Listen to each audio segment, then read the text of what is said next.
It's my pleasure to speak now with Marianne Williamson. Hello there. Hi, how are you? At this point, does it still feel like a homecoming when you return to Houston? Yeah, it does. I have family there. I have friends there. I'm gonna have lunch with a woman that I knew in the sixth grade, all that kind of stuff. So sure it does. Even your station. I remember your station from when I was like a young woman in my 20s, and sure, of course it does. Yeah. Talk to me a little bit. We're going to jump right into it. And I'm fascinated. You're going to be here to talk about love in action.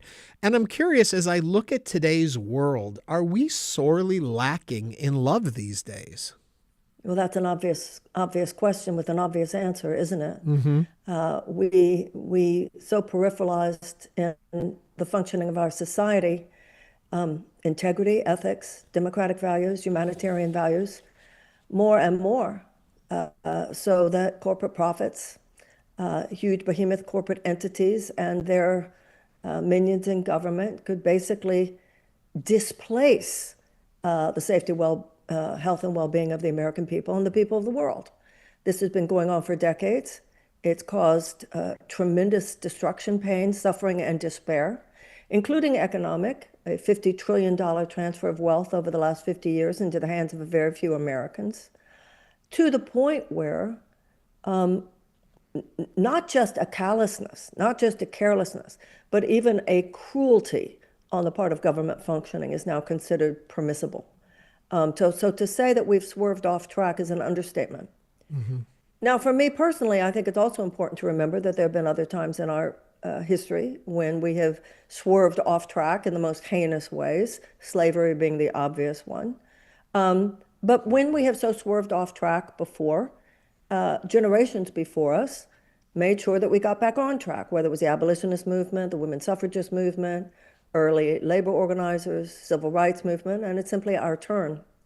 I didn't think our generation would have ever expected things to get like they are now.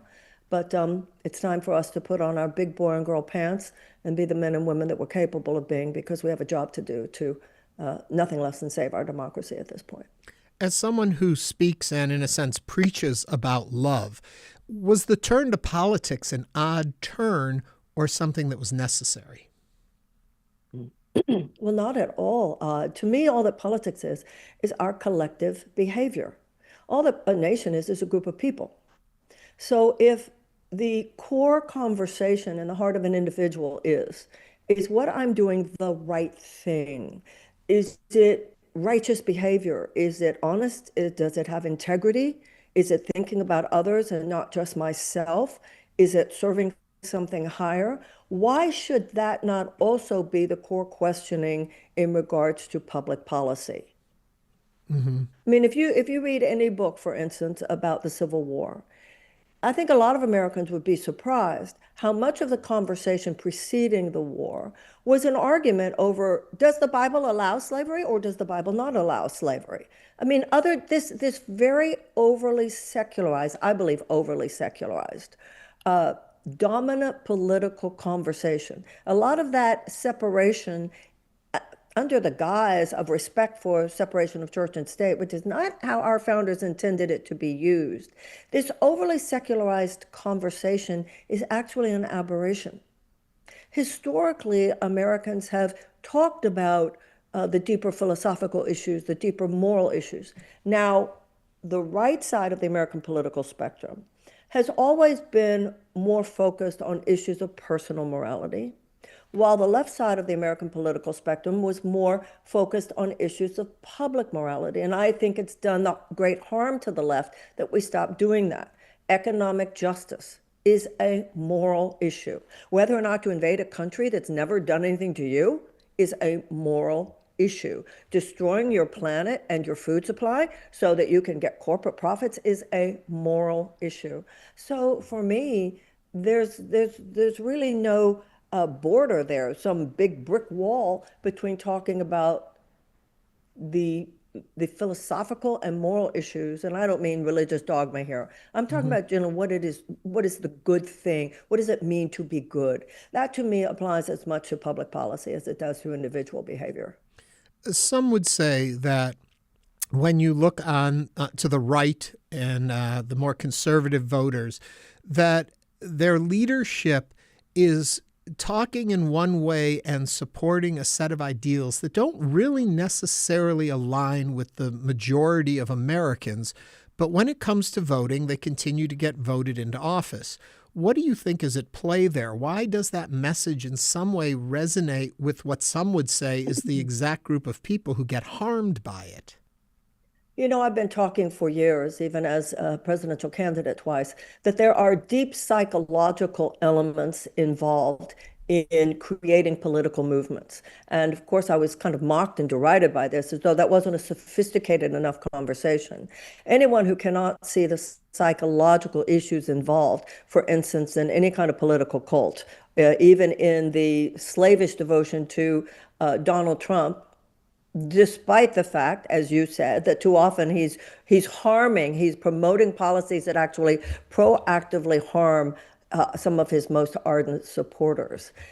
We did not apply the kind of psychological perspicacity over the last few decades that we should have been applying in figuring out what was going on with this moving of the Overton window to the right. Now, to me, we wouldn't have even had to talk about these things in psychological terms if the Democratic Party had simply remained true to its traditional principle of unabashed advocacy for the well-being of the working people of the United States. You know, FDR said that we would not have to worry about a fascist takeover as long as democracy delivered on its promises. And when democracy does not deliver on its promises, which it has failed to do over the last few decades, if it did, we would have universal health care. There would not be tens of millions of people uninsured or underinsured. It would not be so hard for people to get a higher education. I grew up in Houston. We were talking about this before. Going to the University of Texas was like a little bit of money every year. It was like no big deal. University of Texas had such a system. Florida had such a system. California had such a system. We have squeezed easy access to health, to educational opportunity, to economic opportunity out of the field of the population, which is the majority of American people. This makes people desperate. This makes people furious. This makes people angry. And that makes people more vulnerable to ideological capture by genuinely psychotic forces, and particularly to the lure of a political strongman. Anybody with the most rudimentary knowledge of world history should know this. Large groups of desperate people should be considered a national security risk. So what did the majority of the left side of the spectrum do about all this over the last few decades? Just making the other side wrong rather than providing in the ways we should have been providing for the people, so that there would not be these huge oceans of despair in the middle of the United States. I want to take you back a bit, and we're talking about education here. But in addition to education, one thing, if I'm correct in the story, that helped open your eyes was the opportunity to travel the world, to get out of our own area and see other people. Talk a little about the importance of having a global world where we see others and not just ourselves. Well, my father, Sam Williamson, was a well-known immigration lawyer in Houston. There are still people.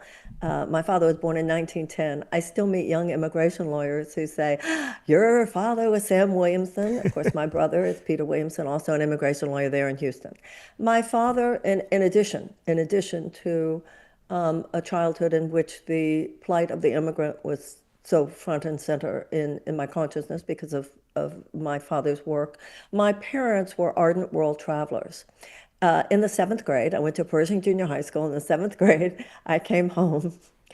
And at dinner one night, I began explaining to my parents, I'm explaining to them what was called the domino theory. And the domino theory was the way that Lyndon Johnson and others justified the Vietnam War on the basis of believing that if we did not fight on the shores of Vietnam, we would be fighting the communists on the shores of Hawaii. So during dinner, I'm explaining this to my father. My mother is kind of like, her body language is like, Oh, no, this is not going to go down well. My father's face is turning white. I don't even know why. I'm in the seventh grade. And he stands up. He says, "Damn it, sweetheart, get a visa. We're going to Vietnam. Those military industrial complex people are not going to eat my children's brains." And this is the way my family worked. And my mother would go, "Oh, Sam," and she would do it. So, yeah, I traveled all over the world as a child. And learned, I think travel, people would say to my father, why are you taking your kids traveling so much? They'll never remember it. And he said it will get under their skin. And it did get under our skin, namely that people are the same everywhere. Yeah. And yeah, there's no breaking through the fog of propaganda, like showing people, particularly as children, what is really going on, not just in your country, but around the world. Some of which might not be what you would like to see, and a lot of which could be at least indirectly tracked to the policies of your own country.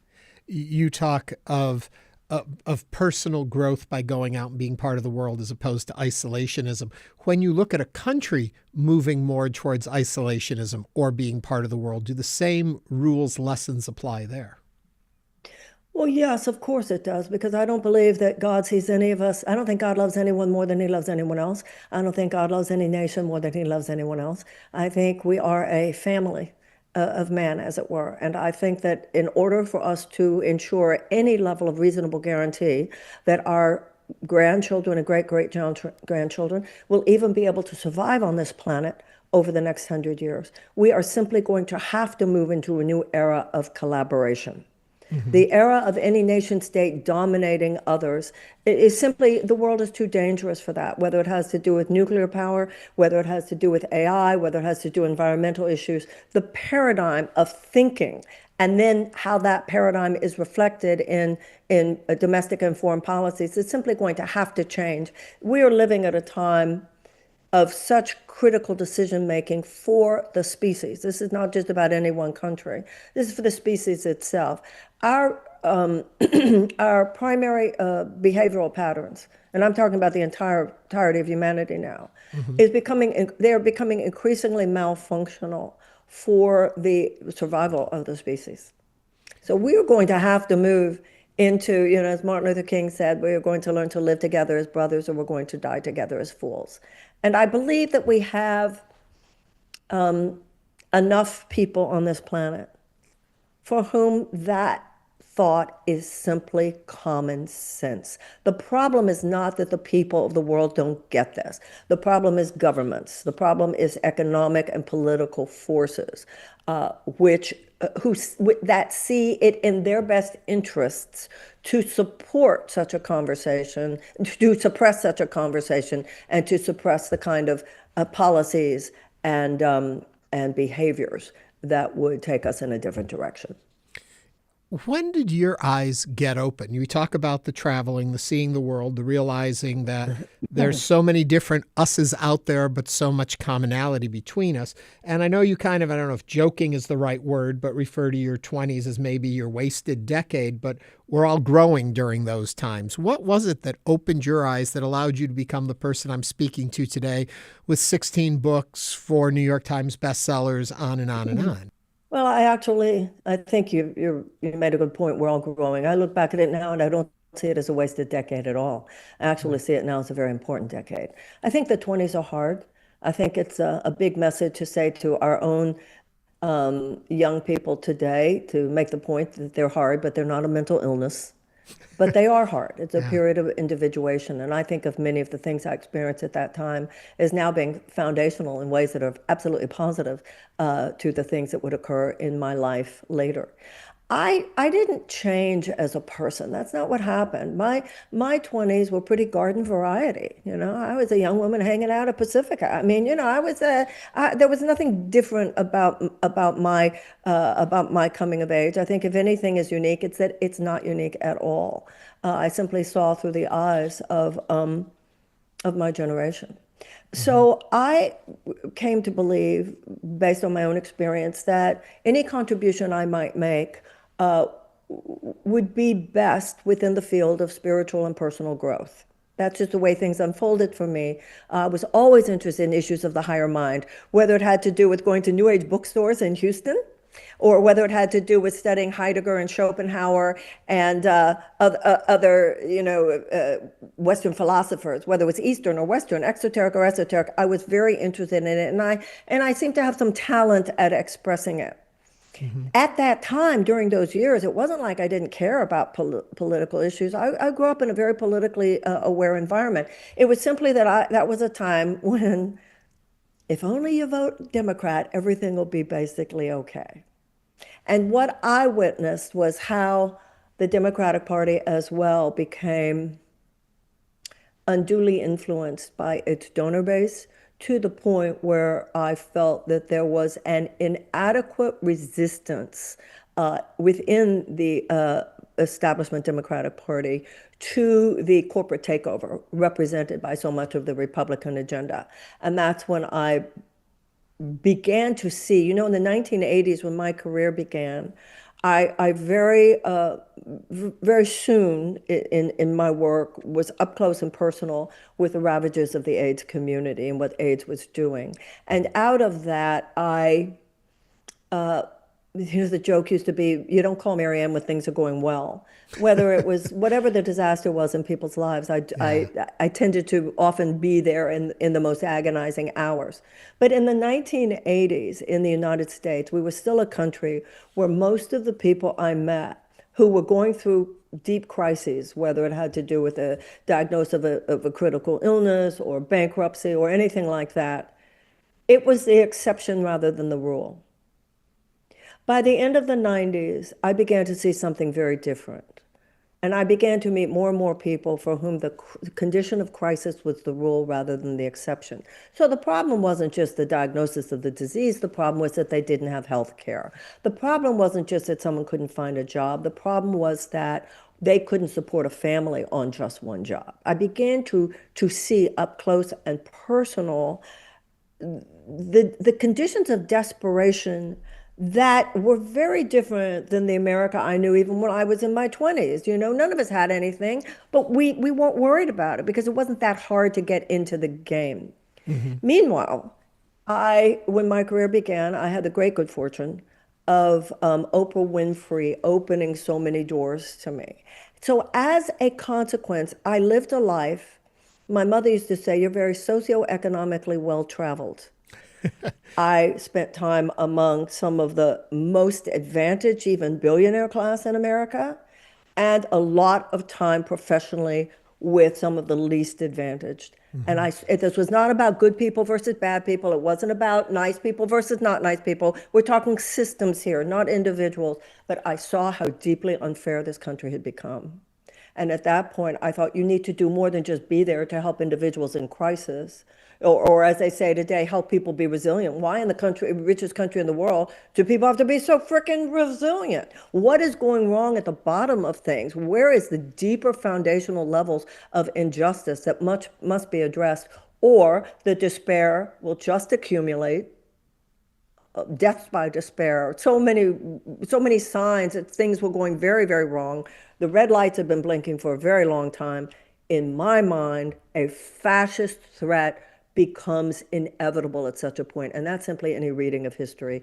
And I'm sorry to say that I was right about that. Yeah. When you look at what's going on in the world today, and we're seeing, and this is just from my point of view, you're seeing so much sadness and I'm trying to think of the right word where they feel there is no hope. Hopelessness, I guess, is the best word. And that sometimes we're noticing it manifesting in violent reactions and reaching out. And we've seen shootings and these things like that are going on. And more often than not, they're by younger people who are very disillusioned or hopeless or scared. What's going on with this generation? And I know in every generation we all think we had it so bad and we overcame it, but there seems something going on now which seems so unsettling. Well, as I said before, in my generation, when we were young, we did have more hope, and hope was more realistic. We had more of an opportunity to get in the game. And for too many young people in America today, they do not have a realistic opportunity to get in the game. We have millions of American children who go to schools where they don't even have the resources to teach a child to read. And if the child can't learn to read by the age of 10, the chances of high school graduation are drastically reduced and the chances of incarceration are drastically increased. Hmm. I think a lot of the attraction to Donald Trump initially was, as a friend of mine said, people will go for false hope before they'll go for no hope. And we have to take responsibility for that. We have to take responsibility for, and that this is not to say that people are not accountable for their actions. Please don't get me wrong. But we need to, I believe, all of us think very, very deeply about the soullessness that's set into the core of how we have functioned both politically and socially and economically. Now, does that mean that there's some broad brush that can fix all that? No. It's at this point a multi-systems, full systems breakdown, and it will take a full systems response. It needs to be an integrative response, however. We are we're well into the 21st century, but our politics is still based on 20th century thought forms. And the 20th century thinking politically is very concentrated on symptoms and refuses to look at causal issues. And if you look at causal issues, you first of all, you think in terms of how are people going to feel about this? What's Hmm. going to be the psychology of this? There was a lot of talk for years. It's very interesting. People would talk for a lot of years about the Middle East. And well, there are too many young men who don't have job opportunities. Really? Really? You think that's the only place in the world where that's a problem? Hint, hint. So I think the fact that there was no listening, and I know from personal experience, not only no listening, there was derision towards anyone who said, we have to think about this in broader terms. We're now living in the 21st century, particularly to kids. Remember, young people today, many of the young people that you meet today weren't even born in the 20th century. They're not 20th century thinkers. They have a far more whole person, holistic perspective on the world. They'll Hmm. talk to you about a psychological issue and a political issue in the same conversation. And to them, as to me, it's all part of the same stuff. Hmm. And so we have to address it both in our personal behavior and also in terms of such things as traditional political activism. It's both and. Nothing short of an entirely integrative approach to what is happening now will get us out of this mess and lead us to the other side. Uh, to move this a little along, I'm curious. You talk about the success of your career and the exposure you had to the people you did. What made you shift from, if you did, in fact, from the idea of advising and helping people understand to saying, I want to get into the game of politics? Well, you can take people who have a background in spirituality and personal growth. And I've been saying to people in the higher consciousness community for decades, we are the last people who should be sitting out the great social, economic, and political questions of our day. Hmm. Because if you know what changes one heart, you're the one who knows what would change the world. I could take people who were with a background in any of those higher consciousness issues, personal growth. Give me a weekend and I can explain the American political system in a way that, anybody could say at the end of the weekend, got it. Because it's not as complicated as I would have you believe. On the other hand, I noticed counseling political figures that they had been in too many, not all obviously, and I haven't talked to all of them, but in too many cases, I met people with good hearts, good intentions, but so within the bubble of old think that they couldn't get there to understand the deeper dynamics. I mean, it would take so long. They thought it was just a messaging issue. Hmm. They hadn't been outside the enclaves of, the privileged people in America to have a sense of what was going on in this country. And at a certain point, I felt like, just get out of that chair and let me sit there. Just move over and let me sit there. 'Cause we got to go faster, and I think I could do a better job. Well, Yeah. With with all that. of that being said, though, how's the next presidential race looking to you? Interested? Well, I'm more concerned right now. I think most of us are in what's going to happen in 2026. Hmm. We are living in a completely different period. This is a completely different timeline. I agree with those who argue that, the way we're going now, we shouldn't even assume it's a guarantee that we will have a presidential election in 2028. We have a long time between now and then, unfortunately, in terms of political timeline. So I do believe that there are some people showing up very powerfully. I listen. I like, and I would never have said this a few years ago, but right now I really like the way Gavin Newsom is showing up because I like the fact that he's in there every single day. I like Governor Pritzker. I like the way he's showing up. I like Chris Murphy from Connecticut. Obviously, those are all Democrats. However, to me, the movement that is so important now in order to resist what is a neo-fascist assault on our democracy is not left versus right. There are many people. Look what happened the other day with the Jimmy Kimmel issue.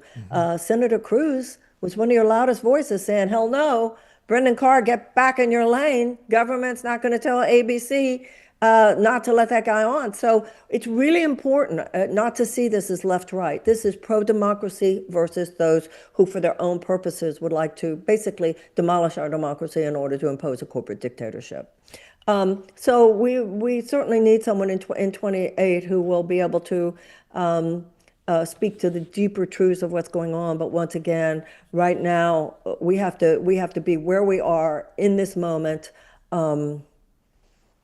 I don't think the midterms have ever been as important as they are Hmm. in 2026. Are you surprised from everything you've seen and even being involved in the system in the way you have, where we currently are with our assault on free speech, science, even the truth itself and what that means?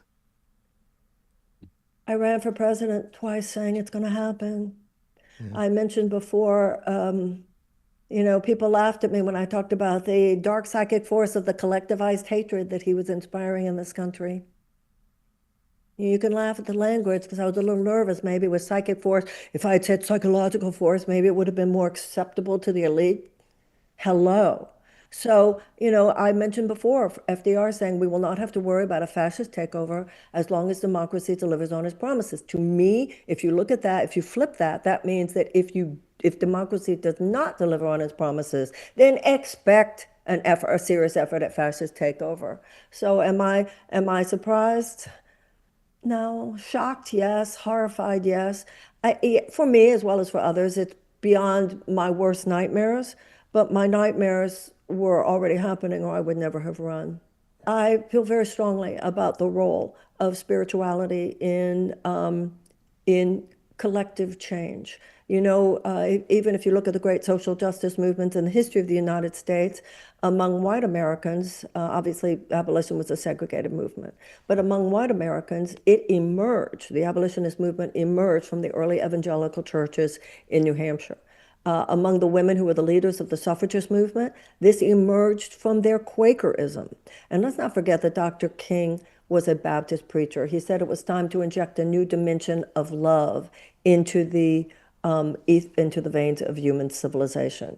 There is a reason why so much of the drive towards a more just society, a more merciful society, a more democratic society. I mean, let's not forget, we hold these truths to be self-evident that all men are created equal. The Declaration of Independence was not just positing a profound movement forward politically for the human race, but also spiritually.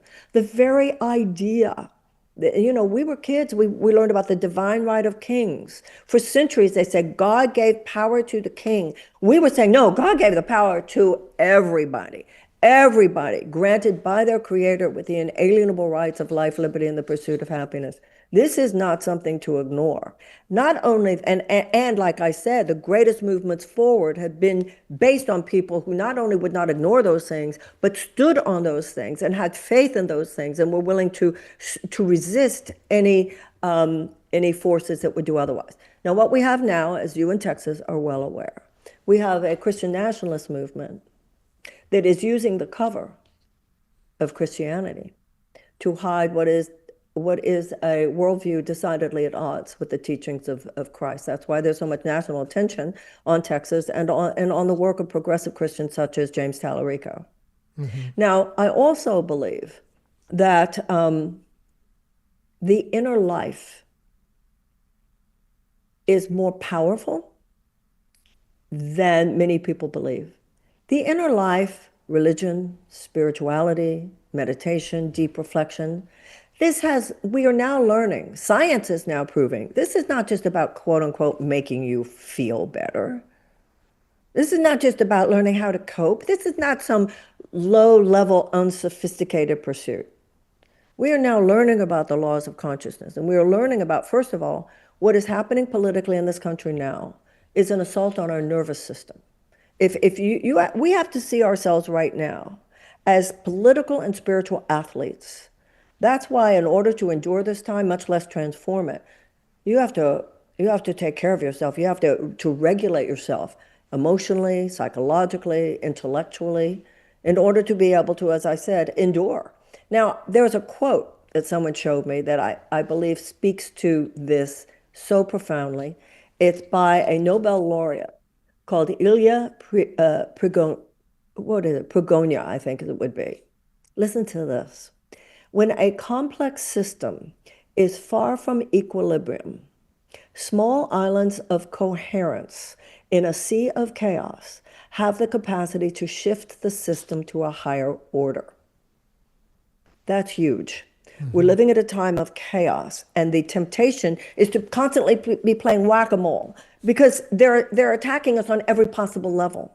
Well, there's a level on which time spent every day in practice, this is prayer, this is meditation, this is any spiritual practice, any congregation. It could be your church, it could be your synagogue, it could be your mosque, any place where people come together to share a heartbeat, to share devotion, to share love, to work together on the purification of the heart, to remove from our hearts the fear, the negativity, the unforgiveness, the hatred, which blocks the impulse and the flow of God's love in the world. This is an important part of what will bring down the walls that are seeking to obstruct our capacity to live as free people. So to me, I always say in my talks, you pray in the morning, you kick ass in the afternoon. I think if you look at some of the people in America's history who have done the most to resist powers of oppression and injustice, you will find some deep dedications to the power of the heart and the truths of the heart and the values of the heart. And they are as relevant now as they've ever been, and necessary, and I think required in order for us to get through this chapter. Marianne Williamson, a pleasure to speak with you. Thank you for taking the time. Thank you. Thank you so much.